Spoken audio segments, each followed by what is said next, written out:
Tu es bon envers les autres parce que tu es malheureux. Ceci te choque, n'est-ce pas? Ils t'ont dit d'être bon dès le début, d'être gentil, généreux, d'être la personne la plus grande, de ne pas parler trop fort, de ne pas riposter si on t'attaquait, de ne pas mettre les gens mal à l'aise. Et donc, comme beaucoup d'entre nous, tu as fait ce qu'on t'a dit. Tu t'es fait plus petit pour que les autres puissent se sentir grands. Tu as pardonné l'impardonnable. Tu as donné ton temps, ton énergie, ta loyauté et surtout ton silence. Et pendant un moment, tu as cru que tout reviendrait, que le monde garde des reçus, que cette gentillesse revienne à celui qui la donne. Mais ce n'est pas ainsi que fonctionne le monde, pas le vrai. En réalité, être bon sans stratégie, sans limite, sans pouvoir, est une invitation à se laisser consommer et détruire. C'est un signal, une odeur, et les loups, ils peuvent le sentir. Tu deviendras facile à manipuler, facile à culpabiliser, facile à exploiter. Non pas parce que tu étais faible, mais parce que tu croyais qu'être bon était suffisant. Mais voici la vérité. La bonté sans pouvoir n'est pas une valeur. C'est de la vulnérabilité, de la faiblesse. Et ce monde ne récompense pas les vulnérables. Il s'en nourrit. Machiavel a vu cela il y a des siècles. Il nous a prévenus. Un homme qui essaie d'être bon tout le temps sera ruiné parmi tant d'autres qui ne sont pas bons. Pourquoi? Parce que la plupart des gens ne veulent pas que tu sois bon. Ils veulent que tu sois utile. Et lorsque ton utilité repose sur ton incapacité à dire non, tu deviendras inutile dès l'instant où tu fixes une limite. Tu es aimé sous certaines conditions. On ne te respecte que lorsque tu saignes pour les autres. Et si jamais tu arrêtes de saigner, ils te demanderont ce qui ne va pas chez toi. Ils ne te diront pas que la bonté devient une cage. Ils ne te diront pas qu'à chaque fois que tu aides quelqu'un qui ne ferait pas la même chose pour toi, cette cage se resserre. Chaque fois que tu dis oui, alors que tu voulais dire non, tu creuses ta propre tombe, un pouce à la fois. Maintenant, soyons clairs.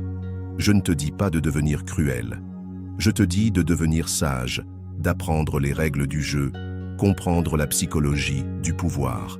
La gentillesse n'est puissante que lorsqu'elle est un choix et non une contrainte. Quand elle vient de la force, pas de la peur. Quand elle sert un objectif, pas seulement une image. Parce que, laisse-moi te demander, quelle est la valeur de la bonté que personne n'apprécie? Quel est l'intérêt de la loyauté lorsqu'elle est accordée à des déloyaux? À quoi sert la générosité lorsqu'elle est exploitée par des cupides? Le véritable pouvoir consiste à savoir quand donner et quand retenir, quand être ouvert et quand se retirer, quand aider et quand s'éloigner.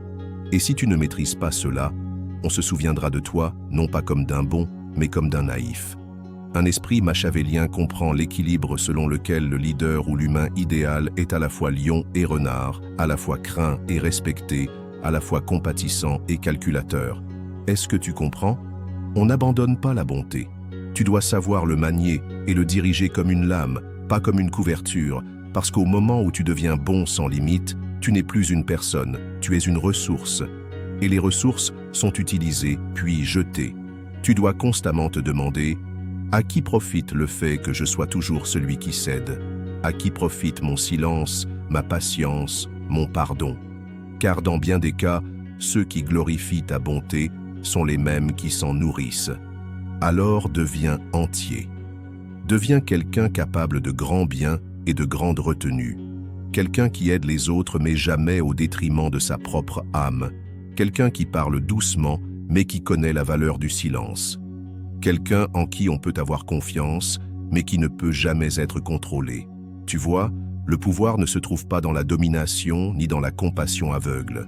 Le pouvoir se trouve dans le choix, dans la souveraineté, dans le fait de savoir exactement qui vous êtes et de ne jamais le révéler simplement pour que les autres soient à l'aise. Alors oui, soyez bons, soyez gentils, soyez légers, mais n'oubliez jamais les ténèbres qui parcourent ce monde. Et n'oubliez jamais ce que disait Machiavel, il vaut mieux être craint qu'aimé si on ne peut pas être les deux.